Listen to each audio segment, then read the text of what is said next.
Thank you. Wow.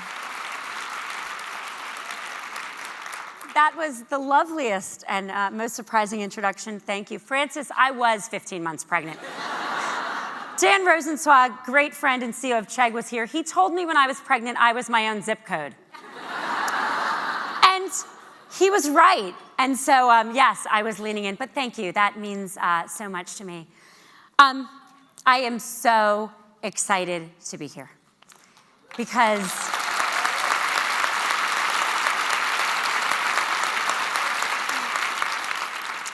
as an HBS alum, as a woman, as someone who works in business, I'm so excited that Harvard is celebrating 50 years of women. I'm so excited for so many of the women of the audience, the ones I know and don't know, to see what you're already doing and what you're going to do. So thank you for letting me be part of this. So I want everyone to take a minute, put down your phones. And I want you to think about something, no cheating. I'm going to ask you to do something. I'm going to ask you to stand up if you've ever said the following sentence out loud to someone in the company you work for. If you have ever said to someone you work with in your company, I am going to be CEO of this company. You have to have said it out loud. Stand up.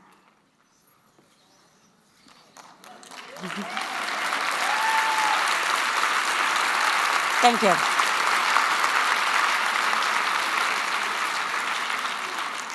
So I'm here today.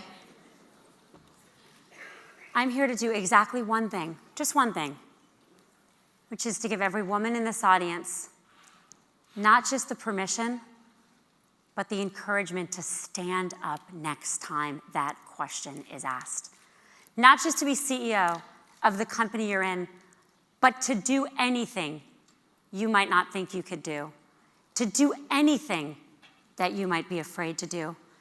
And I want to do that for the men here as well as the women, but I want to do it especially for the women because the blunt truth, get ready now, men still run the world. And other than Dean Noria, I'm not sure that's going all that well.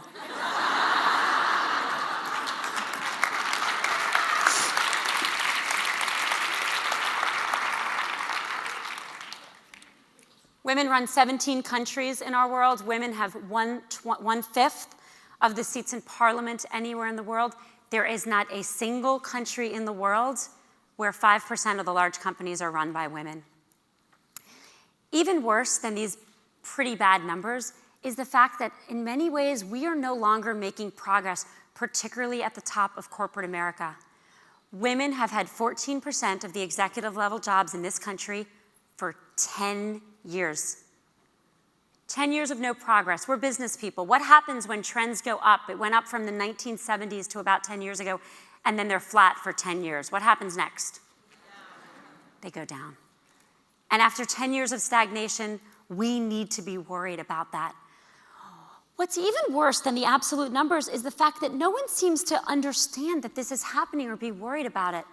I think partly that's because women are out-achieving men so dramatically in educational settings that we are starting to worry as a society about the end of men.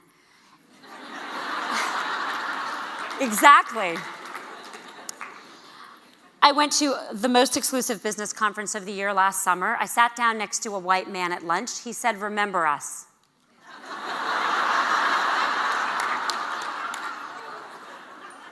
I did not know what he was talking about. So I said, "What do you mean?" He said, "Remember the white men." There's still a place for us. I said, "There sure is at the top of every government and industry in the world." And he said, "Oh no, it's coming. And when you run everything, remember us." And I said, "You realize that it's not just that there's only white men running every company in your industry now, but that there's never been anything other than a white man running a company in your industry."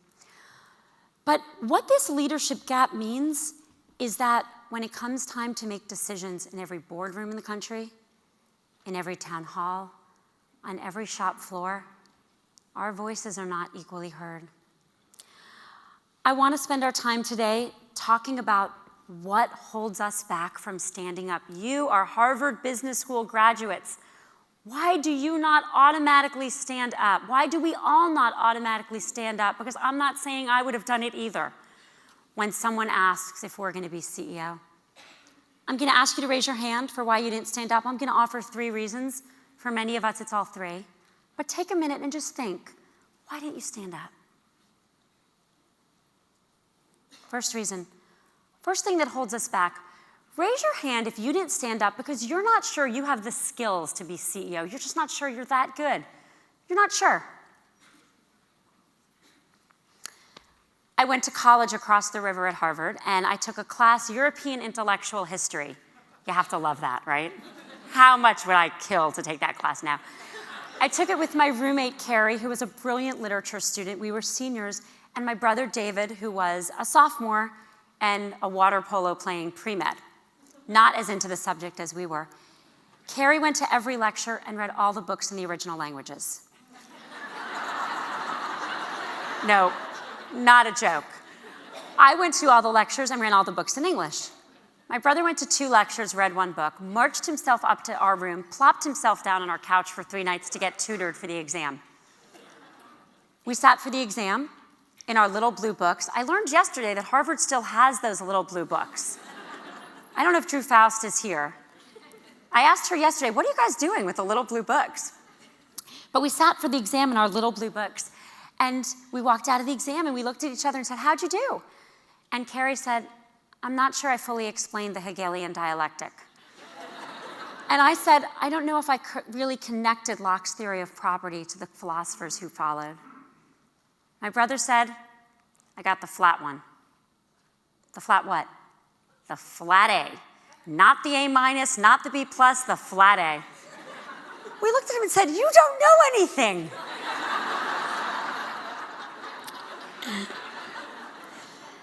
That story illustrates what the research tells us. Relative to levels of performance, men get theirs wrong slightly high. Women get theirs wrong slightly low.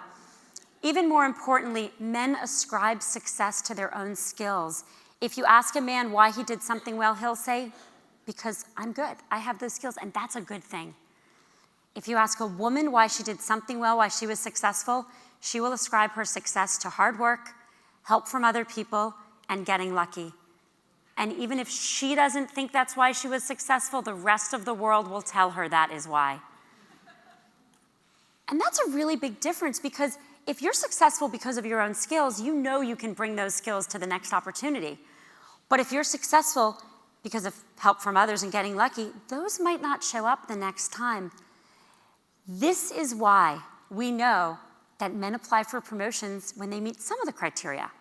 And women apply for promotions when they meet about 110% of the criteria. I just wrote an entire book on this topic, an entire book for 2 years of my life on women having more self-confidence. And this still happens to me. Just a couple of months ago, I was at a Facebook meeting of the Facebook senior management team. There's an issue that for many years, one of our technical leaders, Jay Parikh, and I, we thought Facebook should do a project that no one else wanted to do. And for whatever reason, over the last couple months, everyone's finally on board, and we had a meeting to launch this project. I talk in my book about bringing your whole self to work. I bring my whole self. I'm pretty emotive, and so I'm in the meeting with my team saying, gosh, I'm so glad to be here. All these years, no one agreed with me, so I wasn't sure, and I was worried, but now I just feel so good today. Jay looks up. I knew Sheryl and I were right, you'd all come around eventually. So I'm messaging with Jay. Jay, can I use that story on my book tour? Sure. Jay, can I use your name? Absolutely. Jay is the nicest guy, so I say, I don't want you to worry, I'm not going to make you seem egotistical. I'm not worried about that.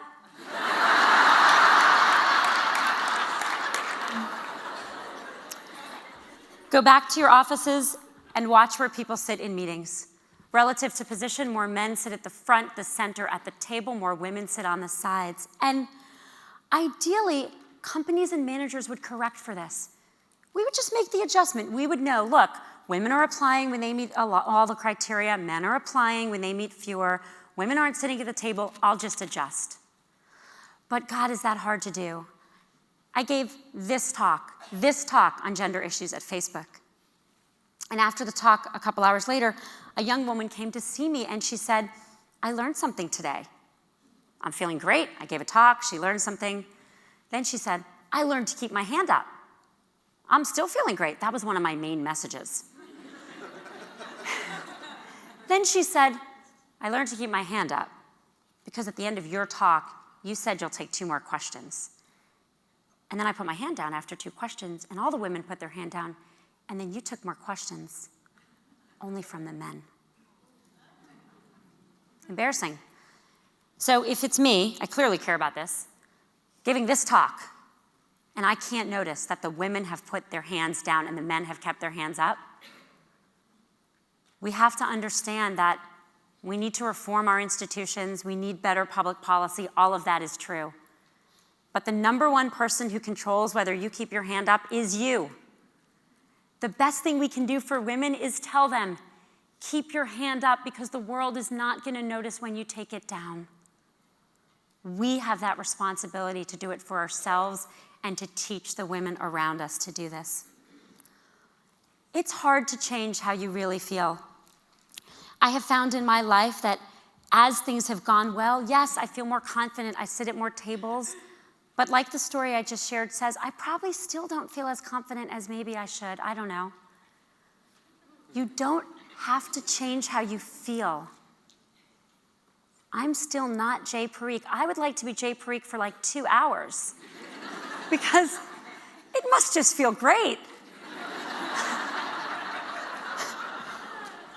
But I can't do that, but here's what I can do. I can know that I need to make that adjustment. In college, I went to the induction to the Honor Society, and in that meeting, the speech was called Feeling Like a Fraud. And it was all women at Harvard undergrad at the time who went to this meeting. And I thought it was the best speech I'd ever heard. I'm leaning forward in my chair, nodding. They're talking about how you know you're gonna fail every test, the world's gonna find out you're a fraud. And she said, men feel this too, but women feel it much more. Carrie, my brilliant roommate who speaks all the languages, she's nodding too. She thinks it was fabulous. We go to the reception for the boys and girls afterwards. I said to a male friend of mine, told him all about our great speech. He said, why would that be interesting? Our joke later, Carrie and I, was that the men's speech was probably something like how to cope in a world where everyone is just not as smart as you are.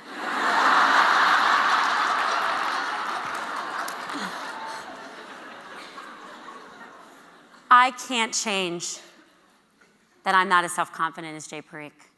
I can't change that I'm not my brother. But here's what I can do. I can remind myself that I might be feeling that way, and it's not valid. I can remind myself that my own skills had to have something to do with something I did, even if it's also working hard, help from others, and luck. And I can sit at the table. So for all of you, I want you to remember, claim your seat, raise your hand, believe in yourself. Because that's the only way we're going to get enough women into leadership roles. Second thing that holds us back, I want you to raise your hand if you've never said to anyone in your company, you're going to be the CEO, because that's just distasteful. Who the hell walks around their own company announcing they're going to be CEO? Raise your hand.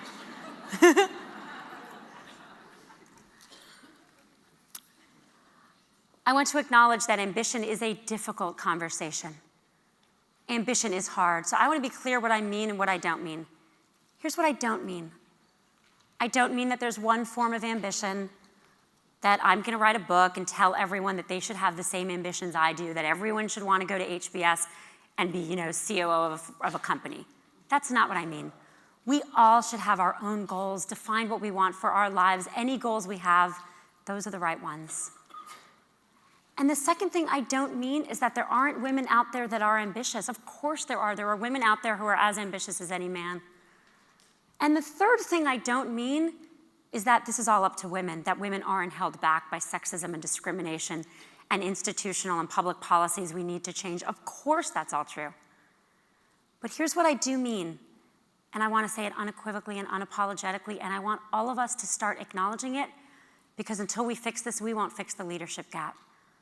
which is that we have a leadership ambition gap in this country, and it runs deep. Because all of the data, every good study says the same thing. If you ask boys and girls starting in junior high, do you want to lead? Do you want to be president of your junior high school class? Do you want to be president of your college? Do you want to run the club you're volunteering for in college? Do you want to run the division you just joined? Do you want to run the company you're in? Do you want to be the dean of the school at which you teach? At every level, more males than females say yes. Every level, starting in junior high. That's a leadership ambition gap, and we need to close that in order to fix it. Because if more males than females want to lead, it's actually not that surprising that more males than females lead. And it's not our faults. No one, myself included, is blaming women for this, because this is how we're raised. Socialization runs deep, and it starts early. At my wedding, my brother and sister gave a toast. I'm the oldest. They said, "Hi, we're Sheryl's younger brother and sister, David and Michelle." But we're not really her younger brother and sister. We're really her first employees. Employee 1 and employee 2, because Sheryl never really played as a child.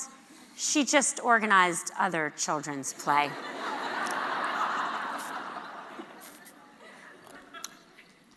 Go to the playground this weekend. Go to your own home. You will hear little girls called bossy. We almost never use that word for little boys. Little boys aren't bossy. They're assertive. They're supposed to organize.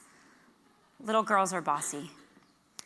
A national retailer printed up onesies, baby shirts, for the boys, smart like daddy. For the girls, pretty like mommy. That same year, another national retailer printed up t-shirts for teenage girls. I'm too pretty to do my homework, so my brother has to do it for me. Those t-shirts were not in 1950. That was 2 years ago. 2 years ago. Social science has documented a lot of things, but almost nothing as clearly as the documentation around the self-fulfilling nature of stereotypes. In every society, in every culture, in every country, we learn the same thing, which is that stereotypes are enormously self-perpetuating.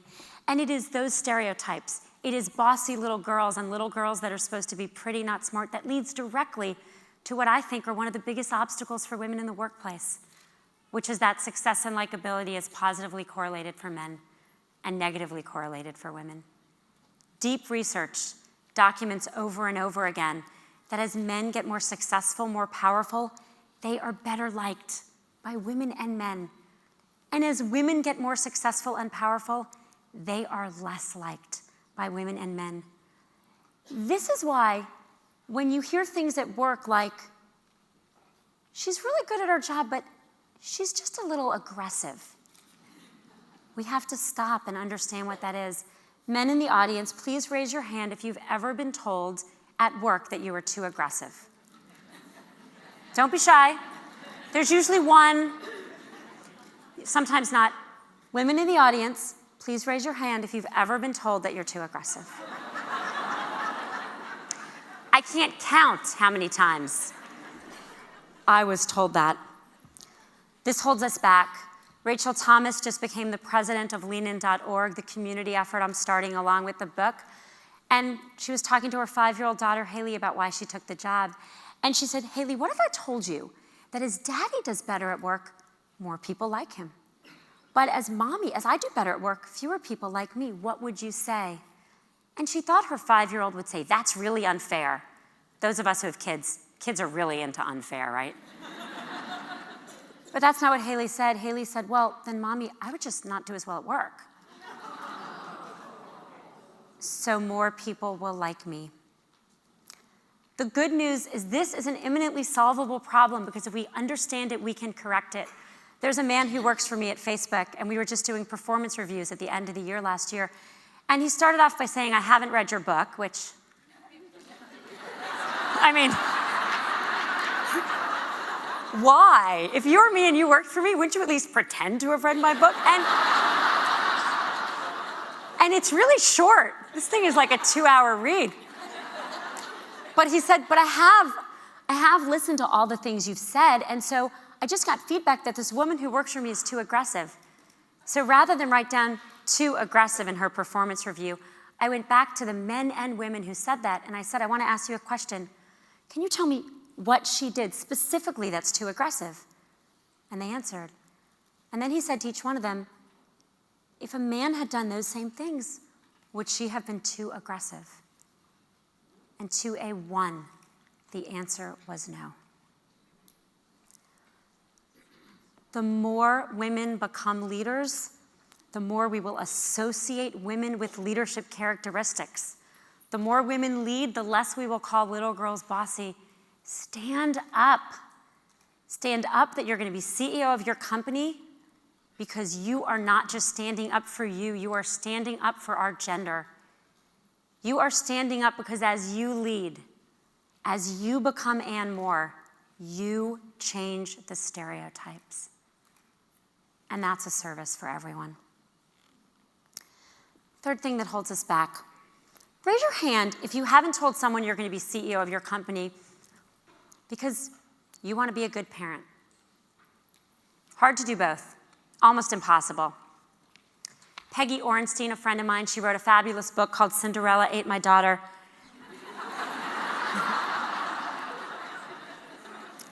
Read it. It will change your life. And she had a friend who came to her and said that she had a daughter in kindergarten, and she had a problem. The daughter came back and said, Mommy, I have a problem. And she said, what's the problem? And she said, well, I want to be an astronaut. Now, this was before NASA canceled that program, so that wasn't the problem. And she said, well, I want to be an astronaut, and the boy I like, he wants to be an astronaut too. Okay. And she said, well, if we both go into space, who's going to watch our children? I think it will have to be me.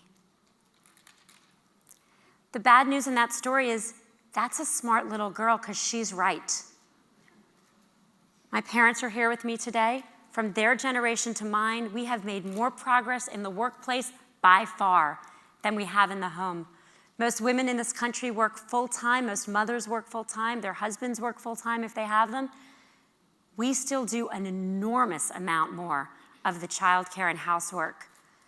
The numbers in my book say 30 to 40%. Since my book was published, Pew came out with a new study saying it's double. This fundamentally changes how women approach careers at such a fundamental level. Let's think of careers like a marathon, long, grueling, ultimately rewarding. Men and women get to the start line equally fit and trained. You could argue with women getting 58, 60% of the degrees, women are more fit and trained, but let's say equal for argument's sake. Marathon starts. What happens? Think about the voices the men hear. You've got this. Good start. Keep going. What voices do the women hear? Are you sure you should run this? Does it make sense to start a marathon you're probably not going to finish? Don't you want kids one day? Marathon continues. Careers go on. The voices for the men get louder. You've got this. Keep going. The finish line is still there. Voices for the women get louder too. Should you even be running when your kids need you at home? If you're a man in this audience, men, and you work full-time and have kids, please raise your hand if anyone's ever said to you, should you be working? Raise your hand. Go ahead. No, there never are any of these. Women, you work full-time. Has anyone ever said to you, should you be working when your kids need you at home? Like the girl in Peggy's story, women start worrying about this way too young. A young woman came to see me at Facebook, and she was asking all these questions furiously. How do you balance children and work? And I'm answering them for a while, but there was so much urgency. And so finally I looked at her and said, if you don't mind, do you have a child? She said, oh no. I said, well, are you thinking about having a child soon? She laughed. She said, oh no, I just graduated from college. I don't even have a boyfriend. I just like to plan ahead. What I've seen more than anything else in the workplace is the following. Years before a woman has a child, years before, we're advanced planners, women start making room for that child. And rather than take a promotion, take on the new responsibility, they hang back. And they actually work the same long hours they would have worked at a higher level. They're doing just as much work as they would have done had they taken the new job. And then they don't get the promotion that might have gotten them the money that would have paid for the childcare that's too expensive in this country. The promotion or the new opportunity that would have kept them fully engaged. Fast forward, they have the child, they're thinking about coming back to work. They don't go back to work if they have that choice, because they're working for some guy who 2 years ago was keeping his foot on the gas pedal while they were leaning back, and they feel unappreciated, under-challenged, undervalued. I am not saying it's easy to do both or it's the right choice for everyone. I'm not saying that at all. This is hard stuff, and my book is really honest about how hard it is for me. I still feel guilty about the choices I make. People still say to me, should you be working? And I can't always say I'm 100% sure the answer is yes. On St. Patrick's Day 2 years ago, my son was in kindergarten. I drove him to school. He was wearing his favorite blue t-shirt. The woman opened the door and she looked at me and said, it's St. Patrick's Day. He's supposed to wear green. I thought, really? I'm so lucky he has any t-shirts. I thought about what would have happened had my husband dropped him off. And let's be clear, my husband does drive him to school, and that would never happen. Because if my husband drove my son wearing a blue t-shirt on St. Patrick's Day, the woman who opened the door would say, you're such a great guy for driving your kid to school.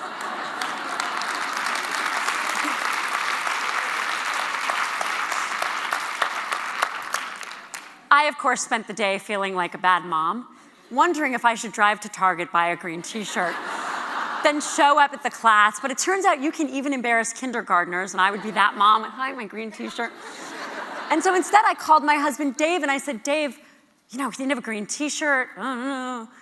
And Dave said, oh, our son's gonna learn something so important today. He's gonna learn he doesn't have to be like everyone else.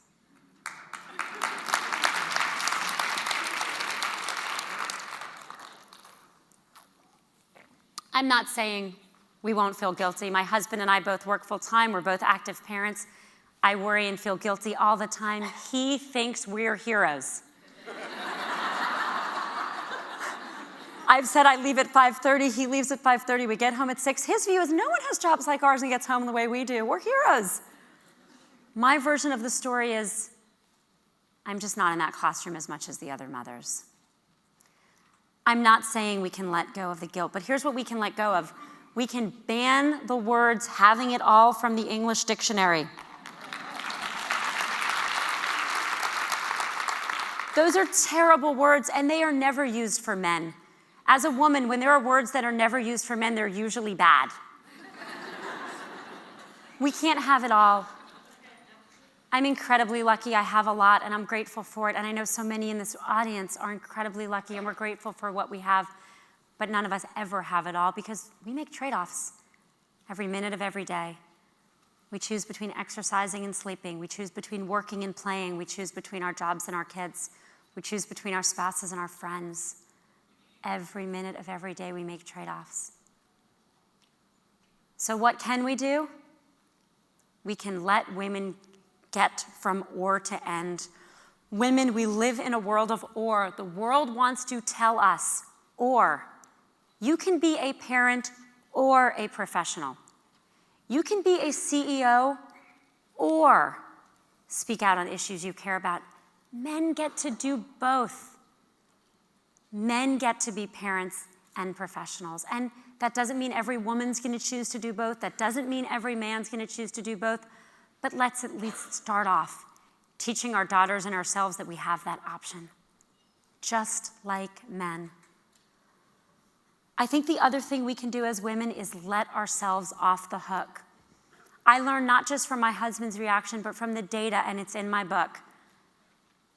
The studies that have been done, and there's one very good comprehensive study, they followed thousands of kids for 15 years, and it turns out that having parents, either one or two, that are full-time in the workforce does not harm your children. It doesn't. The things that matter for children are happy families, self-direction, letting your children do things for themselves, and a whole long list of things that's all documented in the book. But there's even some evidence to suggest that full-time working mothers are super important for girls.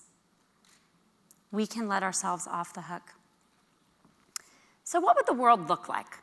What would the world look like if we got to half our institutions and companies run by women and half of our homes run by men? I'm not claiming utopia where everyone's wearing flowers and carrying guitars and stuff, even though I kind of think it might be that good. But I do think we'd be better off.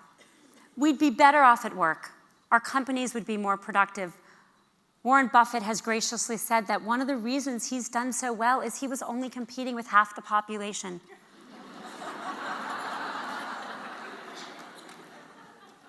When it comes time to sourcing our leaders, we're still picking from largely half the population. We also know that when companies have more females in senior leadership roles, those companies have better policies, not just for the senior women, but for everyone else. Getting more women into the corner office is better for women who work anywhere in that company. We'd have happier homes.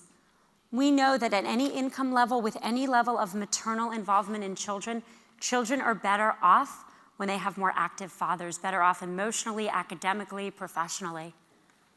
We also know that marriages where things are more even, where men do more housework, those marriages are happier, higher marital satisfaction, lower divorce rates. And this is important, more sex.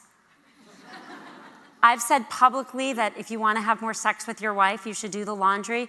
My friend Dan and many others sent me a Facebook message, can't talk today, I'm doing laundry.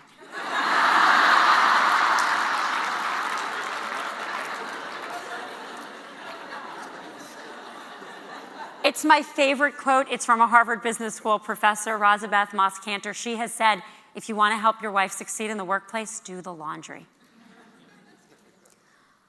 I believe we can get to full equality. I really believe we can. 50 years ago at Harvard Business School, they let women in. They did not take the urinals out of the restroom. That took a little time.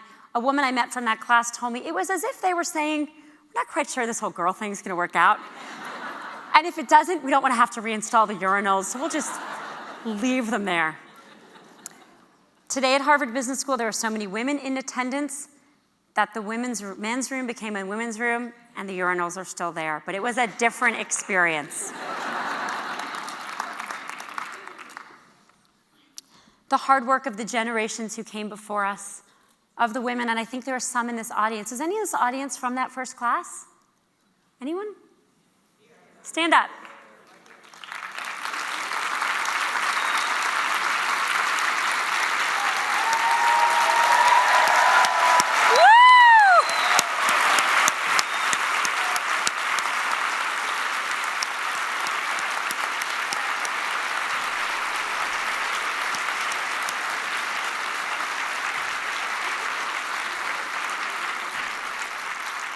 Thank you.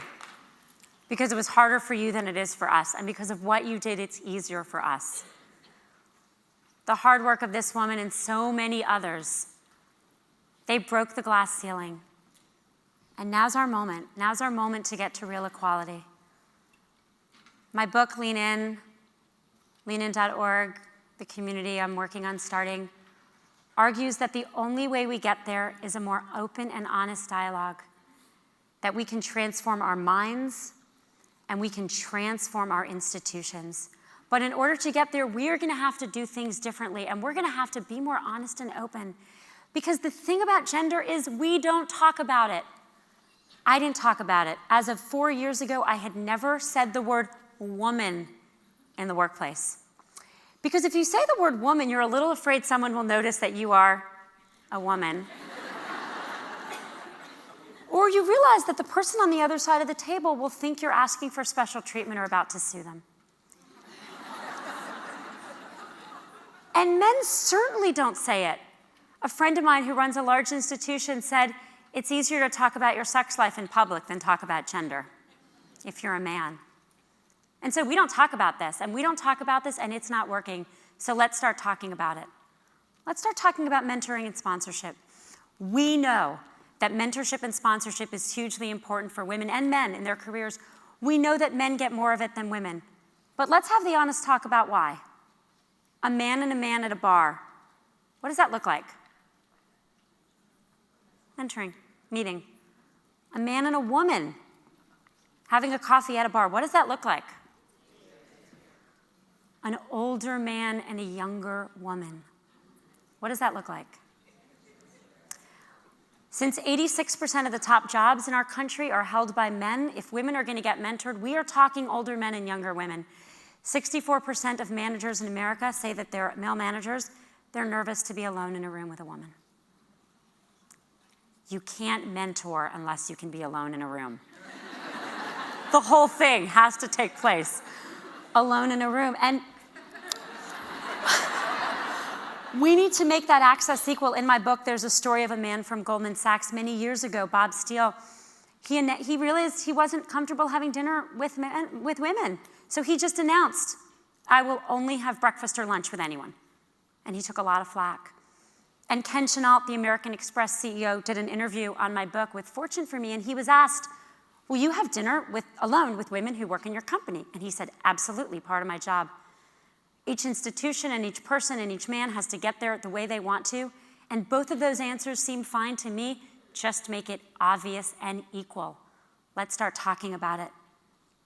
Help women navigate through the childbearing years. We know that we lose a lot of our high potential women either to the workforce or to the jobs they could have through the years they have children. How many women here, years before you had kids, your boss came to you and said, you might want to have kids one day. Come talk to me about it because I want to help you.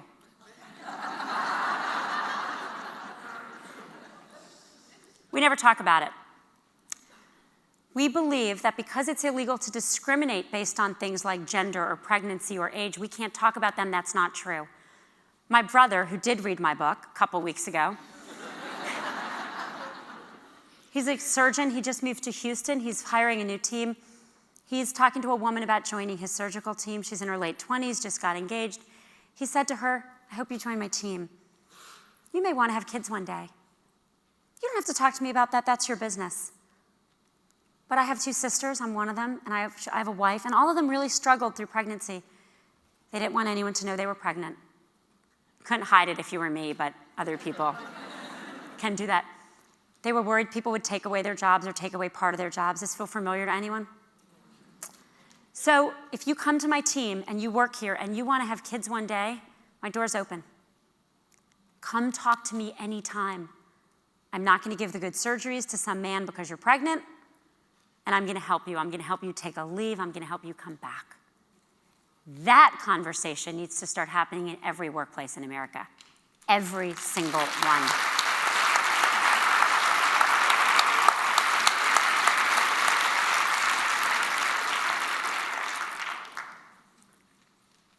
We can push back on the likability penalty women face. I gave a speech for my book a couple weeks ago in New York at a CEO conference that Mary kindly invited me to. And I walked off the stage and one of the CEOs grabbed me and he said, thank you. And I said, for what? And he said, we have a senior role open in my company, reports to me. We have two candidates internal, one's a woman, one's a man. Her results are slightly better, he's better liked. We were about to pick the man, I'm picking the woman. Thank you.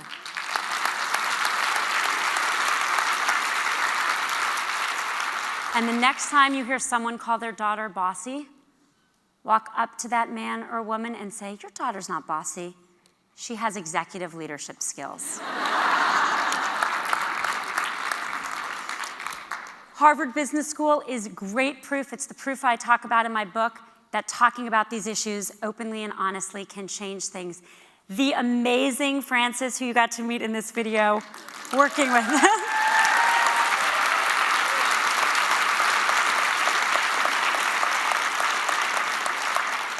Working with Young Mi Moon and Rob and Ely, they were determined to change this.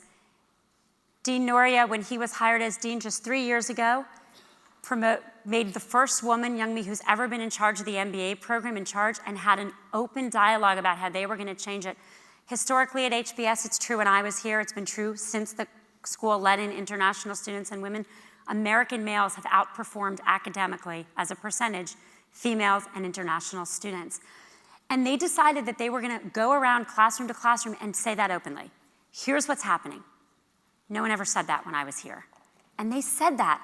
And then they said, we are going to define leadership, and leadership is about making others better as a result of your presence and making sure that impact lasts in your absence. They held students responsible for their behavior. They instituted a year-long field course that gave people who weren't as comfortable speaking in front of large groups an opportunity to shine. 2 years later, the academic gap between American men and everyone else has disappeared. Like, the biggest congratulations to this team.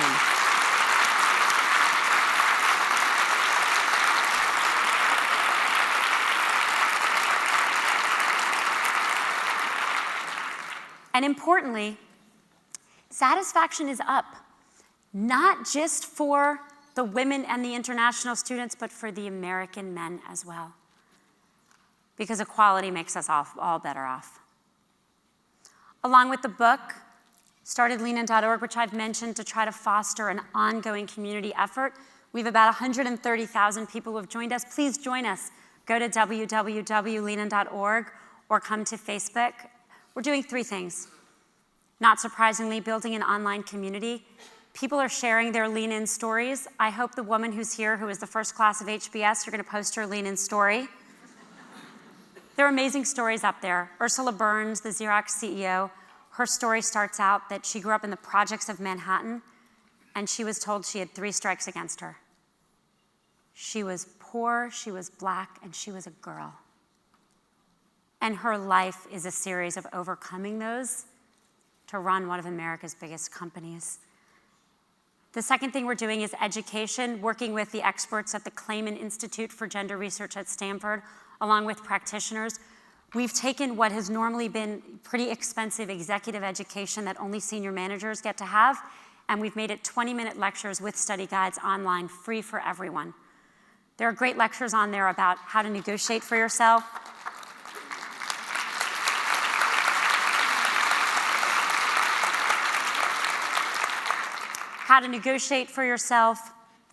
how to level the playing field, how to stand when you walk in a room. There's a lecture by a professor, Deb Grunfeld, and she says that when we're getting ready to make a presentation, we spend so much time or go to a meeting on what we say, and exactly 7% of people's reaction to us is what we say. The rest is on how we handle ourselves, how we appear, and so we're talking about that. It's a great lecture. It's 20 minutes. And the third thing we're doing is helping people form circles, lean-in circles. Can be men, can be women, 8 to 10 people, because there's a lot of data out there saying that we're stronger in groups, and peer mentoring is actually the most effective. So that, think of these as book clubs like with a purpose that meet once a month so that we can support each other. Lean In, I think, and many other things have sparked a national conversation. We are having a national conversation right now about gender, and that is good. But this does not change only in the national conversations. This changes in the private conversations.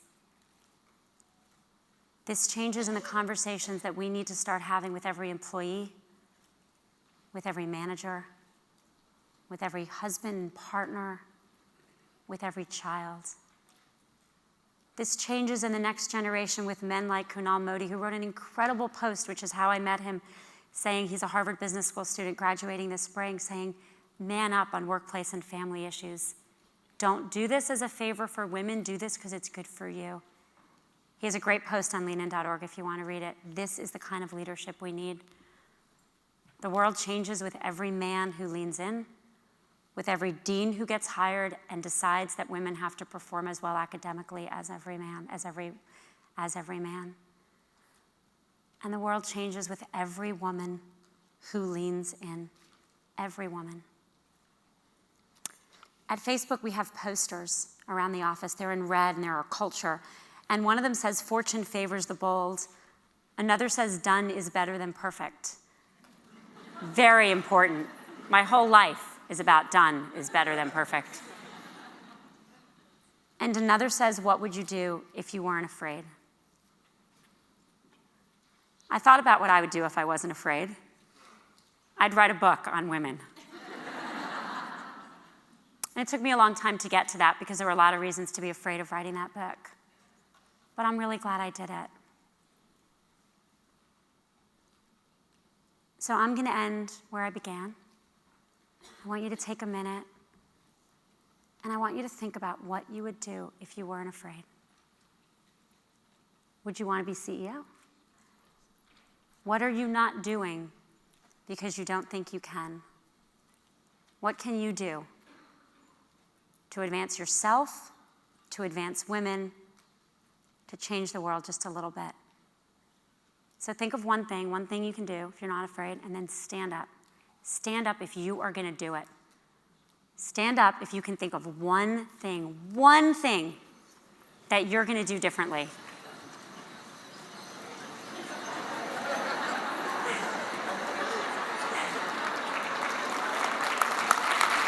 Thank you.